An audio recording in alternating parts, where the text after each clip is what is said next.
अरे कमी वापर पण अस्सल वापर। MDH काश्मीरी लाल मिरची पावडर।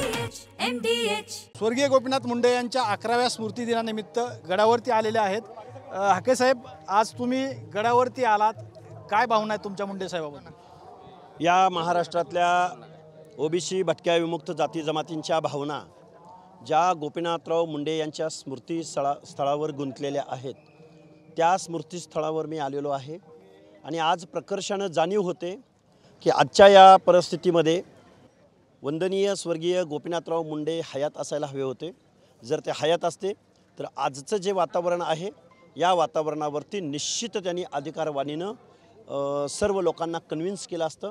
सर्व लोकांच्या मनामध्ये एक चांगल्या पद्धतीची भावना, हर एक माणसाला, शोषिताला, वंचिताला न्याय देण्याचा त्यांच्या कामाचा आदर्श इथल्या सर्व राज्यकर्त्यांना आणि आम्हा लोकांना मिळाला असता। मुंडे साहेबाबद्दल महाराष्ट्रातील बहुतांश सगळ्या लोकांना एक भावनिक अटॅचमेंट आहे आणि आज या कार्यक्रमानिमित्त महाराष्ट्रातून लोक आलेली आहेत। मात्र मुंडे साहेबाला मानणारा जी पूर्वीचा वर्ग आहे, तो वर्ग आता पंकजाताईच्या पाठीमागे आहे का? काय वाटतं तुम्हाला? हे बघा, स्वर्गीय गोपीनाथराव मुंडे यांना मानणारा वर्ग, पंकजाताई या गोपीनाथराव मुंडेंच्या कन्या आहेत।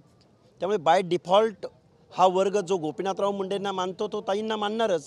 त्यात वेगळं असायचं काहीच कारण नाही, कारण त्या राजकारणामध्ये आहेत, समाजकारणामध्ये आहेत, आत्ता मंत्रिमंडळामध्ये आहेत। त्यामुळं हा जो क्राऊड आहे, हा क्राऊड मुंडेंच्या वारसांना मानणारच, त्यात वेगळं आणि वावगं असायचं काहीच कारण नाही। माजी मंत्री धनंजय मुंडे सुद्धा आज दोन्ही मंत्री म्हणजे माजी मंत्री आणि मंत्री एकाच व्यासपीठावरती येत आहेत बऱ्याच दिवसात। हे बघा, हे मुंडे साहेबांच्या रक्ताचे वारस आहेत, विचारांचे वारस आहेत, राजकारणाचे वारस आहेत। त्यामुळं हे वेगळं काहीच नाही आहे। मुंडे साहेबांच्या घरामध्ये जन्माला येणंच हे भाग्यच आहे। आणि आज तुम्ही या ठिकाणी आलात, काय आणि आव्हान काय करताल? म्हणजे जी मुंडे साहेबांचे कार्यकर्ते आहेत त्यांना काय आव्हान असेल? मुंडे साहेबांच्या कार्यकर्त्यांना मी एवढंच सांगेन, येऊ घातलेल्या कालावधीमध्ये पंचायत राजचं रिझर्वेशन आज रोजी चॅलेंज झालेलं आहे, अडचणीत आहे। आज आपण सगळ्या ओबीसीनी गावगाड्यातल्या गोपीनाथराव मुंडे साहेबांच्या विचाराच्या वारसदारांना माझं सांगणं असेल, आपल्याला एक व्हावं लागेल आणि आपले हक्क अधिकार वाचवावे लागतील।